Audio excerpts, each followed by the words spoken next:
This episode is brought to you by Microsoft Azure. Turn your ideas into reality with an Azure free account. Get everything you need to develop apps across cloud and hybrid environments, scale workloads, create cloud-connected mobile experiences, and so much more. Discover what you can create with popular services free for 12 months. Learn more at azure.com. That's AZURE.com.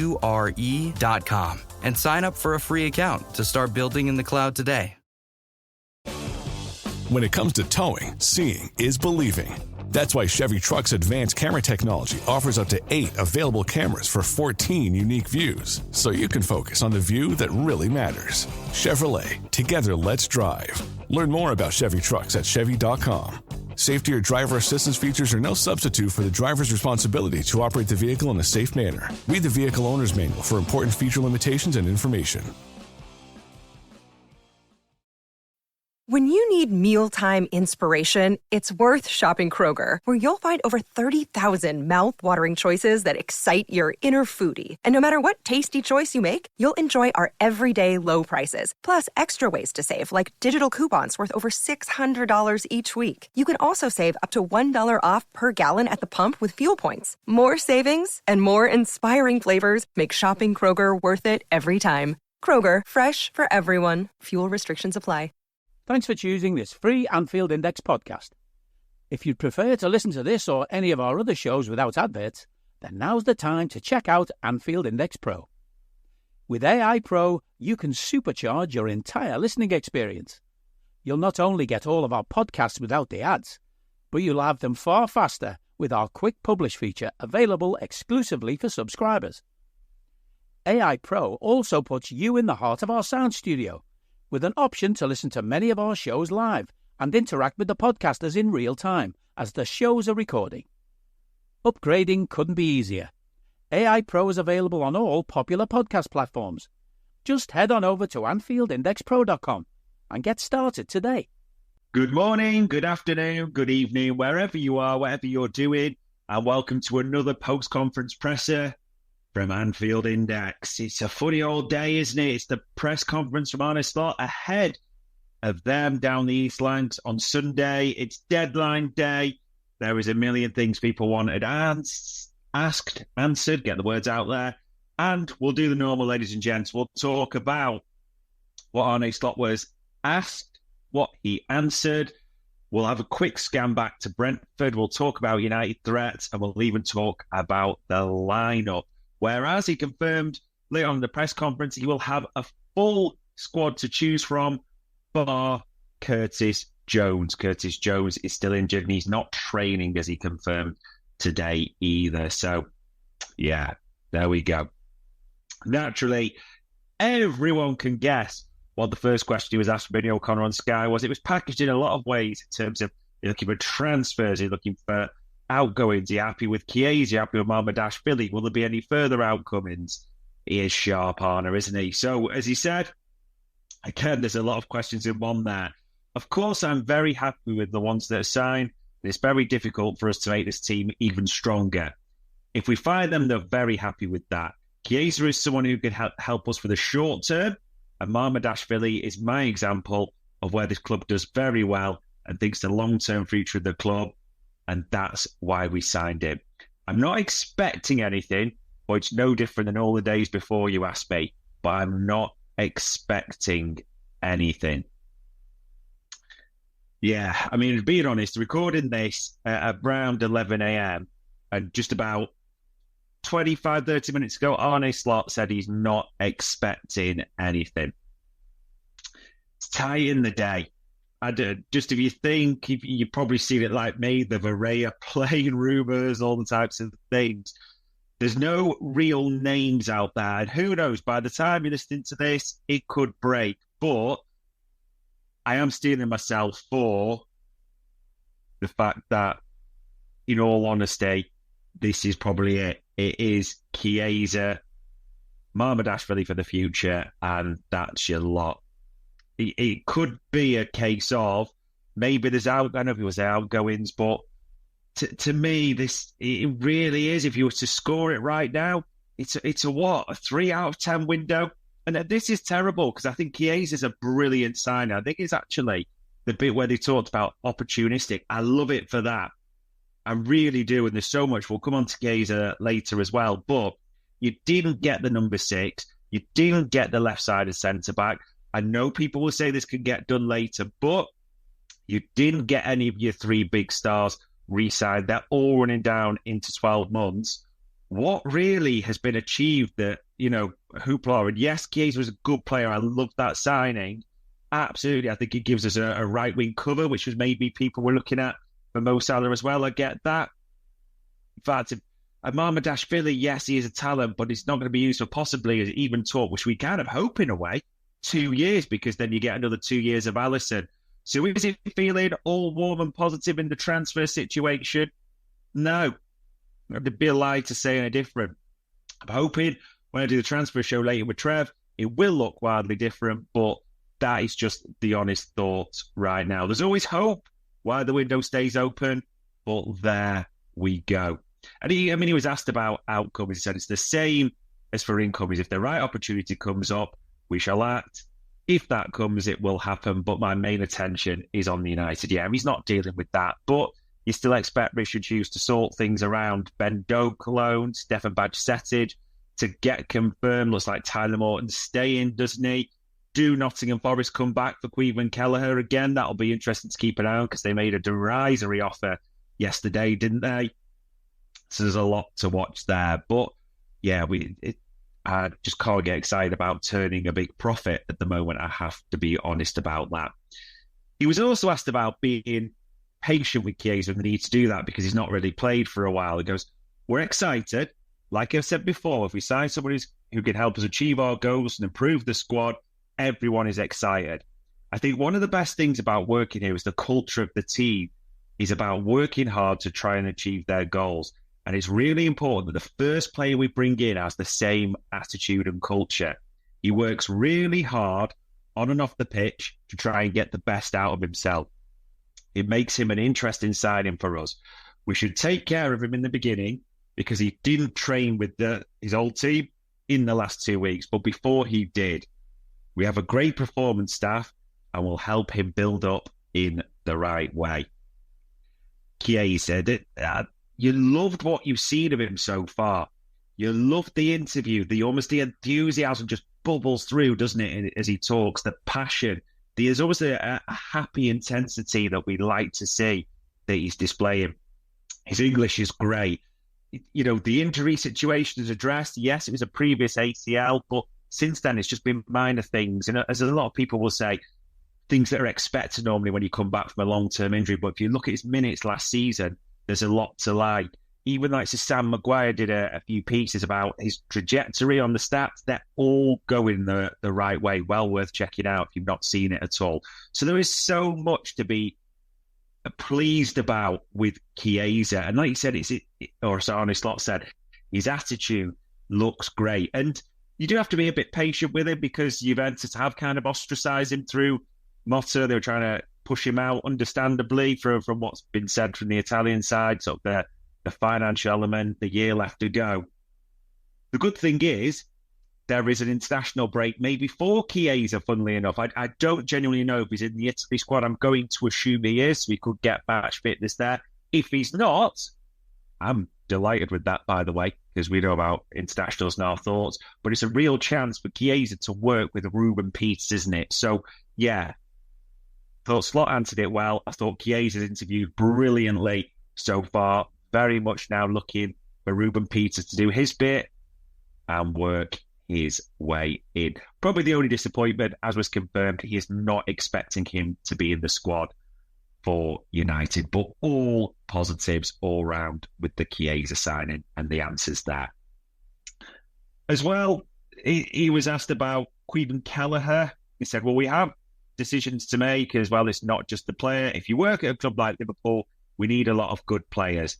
Marma is one for the future of the club, and I'm really happy with the players we have at the moment. We're in a good place for now and the long term. It is sad almost in a way for Kelleher. I see that Ramsdale's going for 25 million, I think, to Southampton. And even Matt Turner now, who they tried to sort of trade to us, is going to Crystal Palace. let's just be really clear on this. Kelleher, for me, is better than Ramsdale. I have to be completely honest about that. I think he is such a good keeper. He's brilliant with his feet. He's more reliable, I think, than Ramsdale. I'm not saying he's perfect, but it kind of mystifies me with all the keeper moves, why it hasn't happening. But it just, speaking of not happening, I just can't see how it happens in any way for Kelleher at Anfield. You look at his age. If it's going to be Alisson for a few years, as we all want, When you need mealtime inspiration, it's worth shopping Kroger, where you'll find over 30,000 mouth-watering choices that excite your inner foodie. And no matter what tasty choice you make, you'll enjoy our everyday low prices, plus extra ways to save, like digital coupons worth over $600 each week. You can also save up to $1 off per gallon at the pump with fuel points. More savings and more inspiring flavors make shopping Kroger worth it every time. Kroger, fresh for everyone. Fuel restrictions apply. not going to be happy being a number 2. If Alisson is to go next summer, it's clear that Mamardashvili's coming anyway. And, you know, all the profile in Mamardashvili really does profile like an Alisson at Roma, as we've seen. So I just can't see a set of circumstances where Kelleher is ever going to be the number 1 at Anfield. And that does not make him a bad player. And it is the nature of football a little bit. But there we go. Just the situation is what it is. Funnily enough, he was also asked in this about United at Old Trafford. So what did he say? He says, it's going to, you know, because he compared to the previous pre-season, that, yeah, let me just clarify. Yeah, it's going to be different. There we go. As in the States, it was 50-50. The atmosphere will be completely different, of course. What makes it more different is both teams have a lot of different players on the pitch. Key thing around this.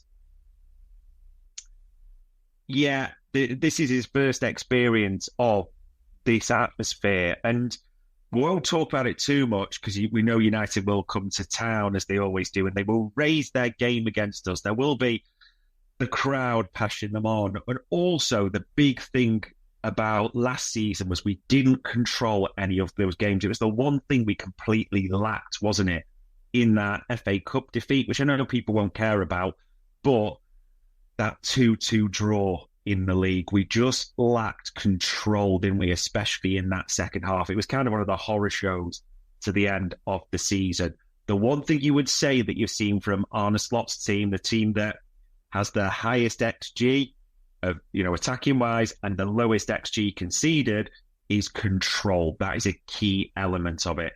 And this could well be the big test and the big hopefulness as we go to Old Trafford.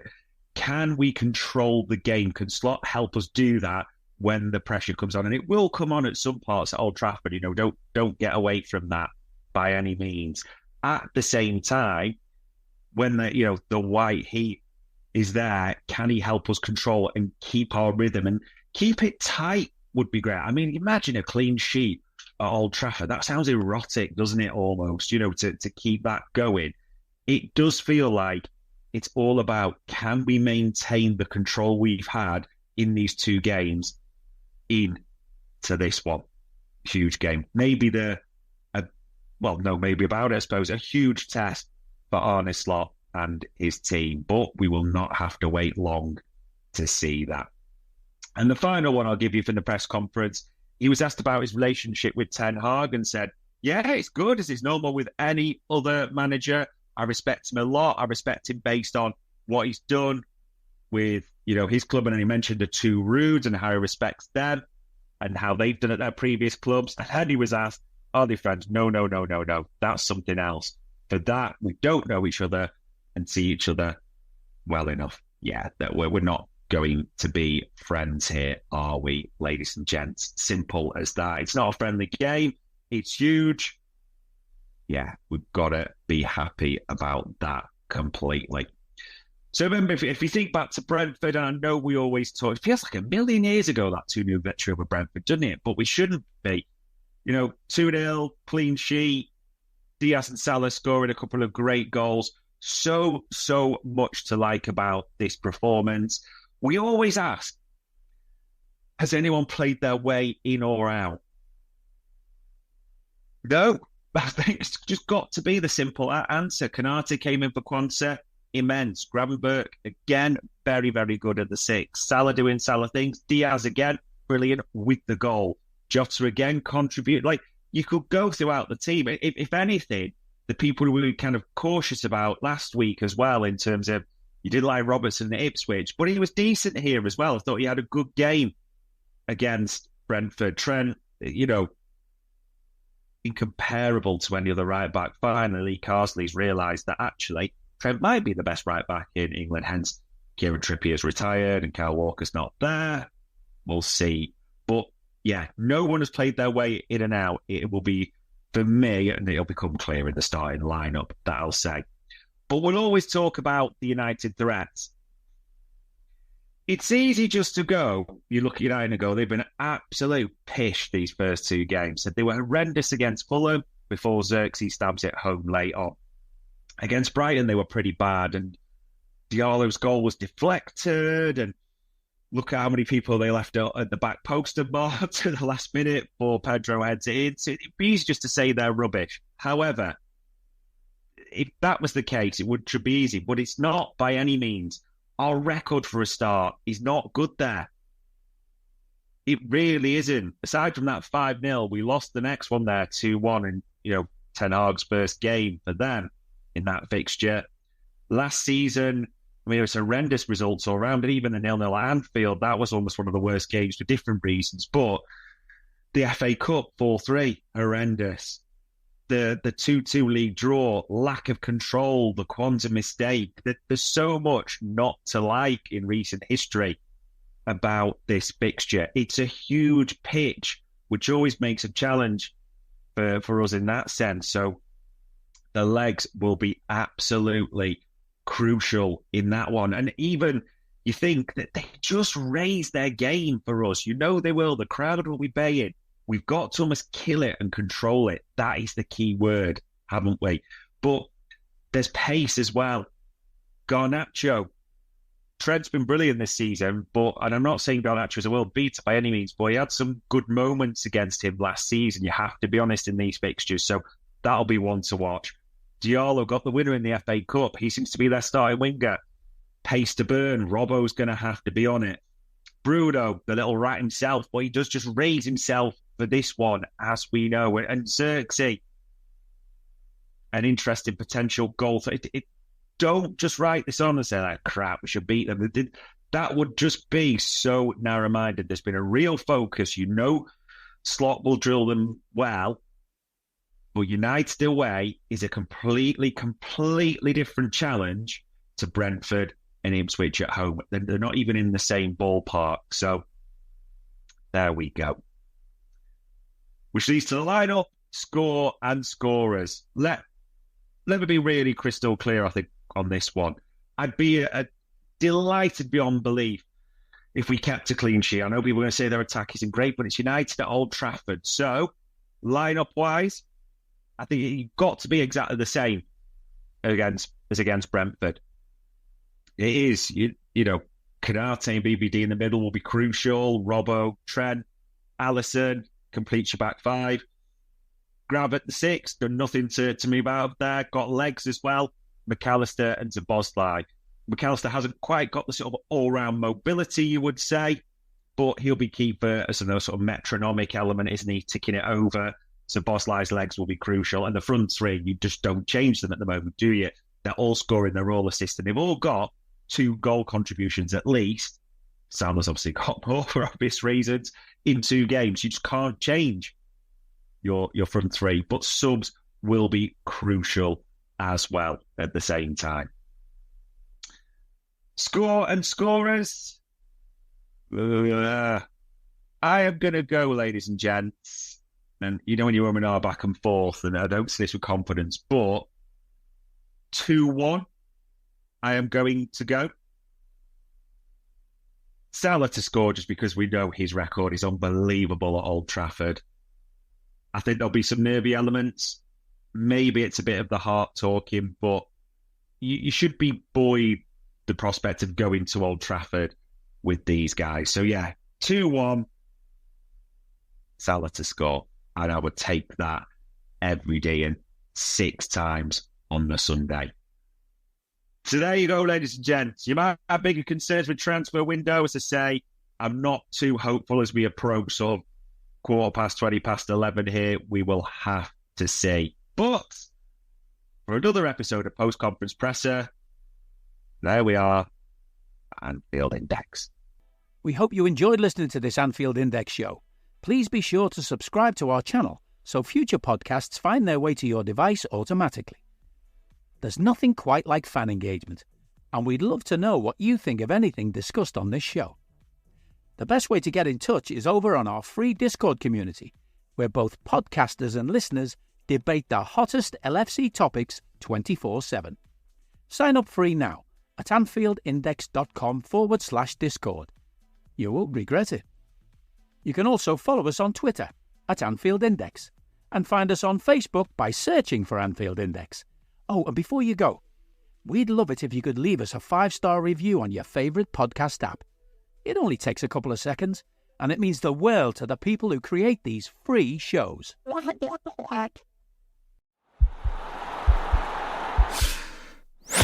This podcast is part of the Sports Social Podcast Network.